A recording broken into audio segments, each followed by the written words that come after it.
Bible की जो आखिरी किताब है, प्रकाशित वाक्य, उसे अक्सर सबसे रहस्यमयी माना जाता है। सोचिए, ये प्रेरित यूहन्ना को लगभग 95 ईस्वी में मिले एक भविष्य के दर्शन पर आधारित है, जो हमें आने वाले समय का, यानी अंत के समय का, एक पूरा रोड मैप दिखाती है। तो सवाल ये है कि आखिर लिखा क्या है बाइबल की इस आखिरी किताब में।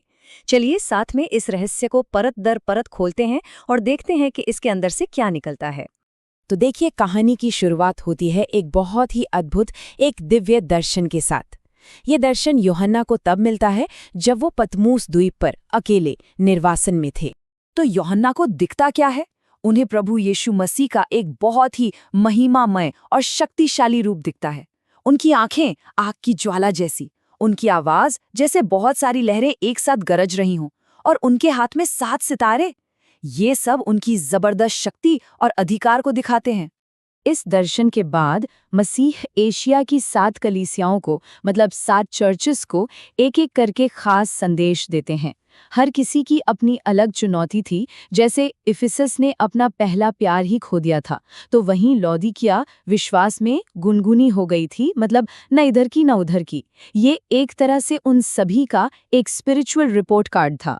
लेकिन हर चेतावनी के साथ एक बहुत बड़ा वादा भी जुड़ा था। वादा ये कि जो कोई भी इन मुश्किलों को पार कर लेगा, जो जीत जाएगा, उसे मसीह के साथ उनके सिंहासन पर बैठने का अधिकार मिलेगा। ये तो विश्वास में बने रहने का सबसे बड़ा इनाम हुआ है ना?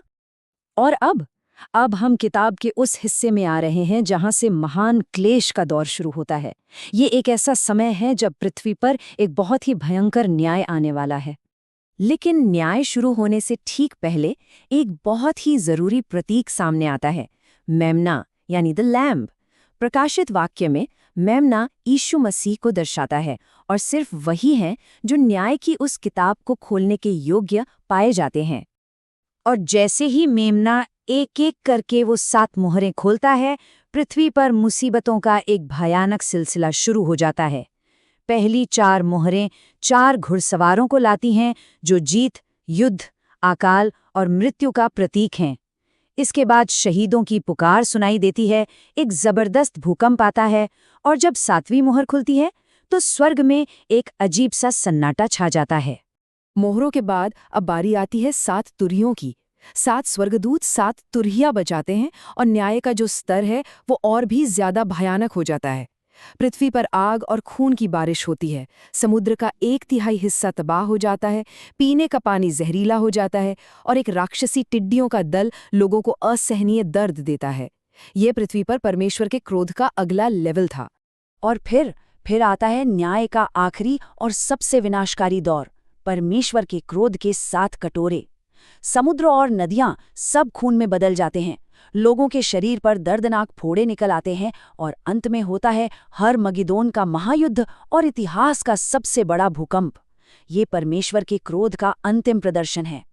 तो इस सारी तबाही के बीच एक बहुत बड़ा आत्मिक युद्ध भी चल रहा है। अब हमारा ध्यान इस ब्रह्मांडीय लड़ाई के मुख्य किरदारों और उस आखिरी जंग पर जाता है जो सब कुछ तय कर देगी। इस लड़ाई में 3 मुख्य विलेन हैं। पहला, अजगर, जो शैतान का प्रतीक है।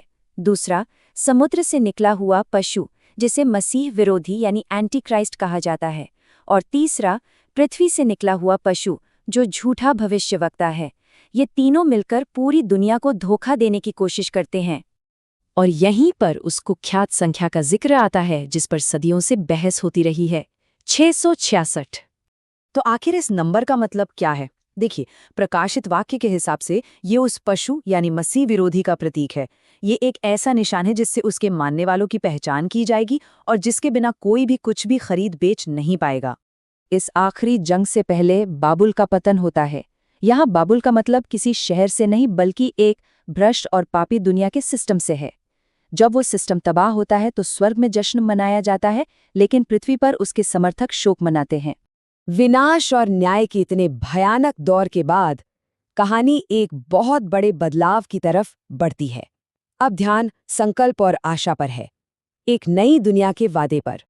ये जो टाइमलाइन है, ये आखिरी घटनाओं के क्रम को बिल्कुल साफ साफ दिखाती है।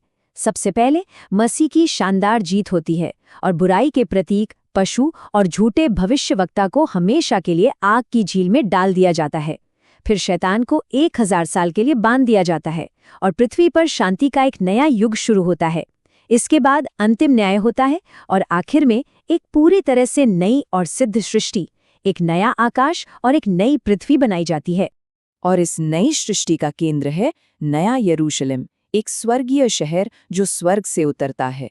ये वो जगह है जहाँ कोई आंसू, कोई मृत्यु या कोई पीड़ा नहीं होगी। ये विश्वासियों के लिए अंतिम और एकदम सिद्ध घर है। तो इन सभी दर्शनों और भविष्यवाणियों का सार क्या निकलता है?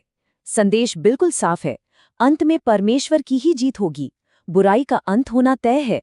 विश्वास करने वालों के लिए हमेशा की जिंदगी का वादा है और यीशु मसीह ही सर्वशक्तिमान राजा हैं।